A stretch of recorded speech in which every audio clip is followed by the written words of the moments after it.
না খেয়ে দে এই যে আমার মামনিরা, আমার বোনেরা, আমাদের মেয়েরা, আপনারা ছেলেরা, ভাইরা, ঈশ্বরের এই ব্যবসায়িক সাংবাদিক পেশাজীবীরা থেকে আপনারা এবং রেল শ্রমিক দলের সবাই অধীর আগ্রহে এই পরিশ্রম করছেন। সত্যি আমি এই জন্য কৃতজ্ঞতা প্রকাশ করছি আপনাদের কাছে। আজকে বেশি বলবো না, শুধু একটি কথা বলতে চাই। আমার প্রাণপ্রিয় ঈশ্বরদের নেতা কর্মী, সাধারণ মানুষ, ভোটার, ব্যবসায়িক, পেশাজীবী, আপনাদের কাছে আমি বিনয়ের সঙ্গে ক্ষমা প্রার্থনা করছি। আমি আজকে মুক্তি পেয়েছি। 5ই আগস্টের পরে অনাকাঙ্ক্ষিত অনেক ঘটনা ঈশ্বরদের ঘটেছে। আমার দলের নেতা কর্মীদের দ্বারা এই ভুলের জন্য অত্যাচার অন্যায় যদি হয়ে থাকে আমি 2 হাত করতার করে আপনাদের কাছে ক্ষমা চাচ্ছি।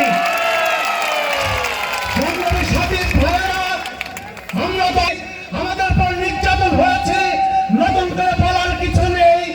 6 মাসের আয়ে শিক্ষার্থীর উপর জনগণ তাদেরকে যারা আজ অবধি এই বিএনপি রাজনীতির সম্পৃক্ত করেছেন তাদের উদ্দেশ্যে আমি বলতে চাই, এখানে উপস্থিত জনগণ যারা আছে তাদেরকেও বলতে চাই, হ্যাঁ 72টা ওয়ার্ডের প্রত্যেক নেতা কর্মীকে আমি উদাত্ত আহ্বান এবং নির্দেশ দিচ্ছি, যে নেতার হাত ধরে পতিত স্বৈরাচার মাফিয়া সরকারের এই কর্মীরা বিএনপি করতেছে তাদের লিস্ট চাই।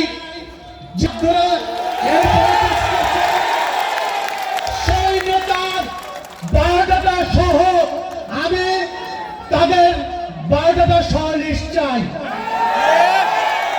আগামী 15 কার্য দিবসের মধ্যে ঈশ্বরদী থানা পড়ার প্রত্যেকটা ওয়ার্ডের নেতা কর্মীদেরকে আমি উদাত্ত আহ্বান এবং নির্দেশ দিচ্ছি, যারা এই পলিটিক্স করেছে, এই অনলাইন গাইডেন্স নিয়ে এই দলের মধ্যে পরিবেশ, তাদের লিস্ট আপনারা আমাদের কাছে পৌঁছে দেবেন। যদি বিএনপিকে ভালোবাসেন, বিএনপি জাতীয়তাবাদী দলের আদর্শ ধারণ করেন, 19 দফার যদি বিশ্বাস রাখেন, বেগম খালেদা জিয়াকে যদি নেতৃত্ব মানেন, জিয়াউর রহমানের সুযোগ সবেমাত্র বের হলাম। 2-4 দিনের মধ্যে 31 দফাকে এই বিষয়টা আমরা সমস্ত নেতৃবৃন্দের সঙ্গে বসে ঈশ্বরদীতে আমরা 31 দফা নিয়ে একটি কর্মসূচি দেব এবং সব করে দেব আশা করি।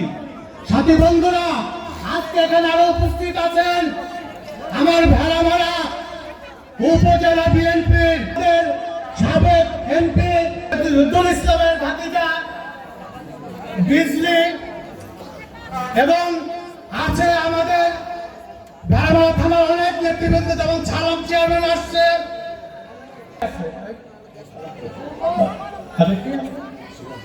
না তবে সিরাজগঞ্জ নগর থেকে এসেছে।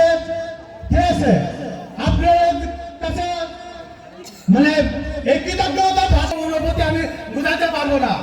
এই সারাদিন কষ্ট করছেন, আর বিরক্ত না করি আপনারা সুশৃঙ্খল ভাবে, সুন্দর ভাবে, ফুটি পাতা না করে সুস্থভাবে বাড়িতে যাইতে পারলে আমার একটা বিশ্বাস।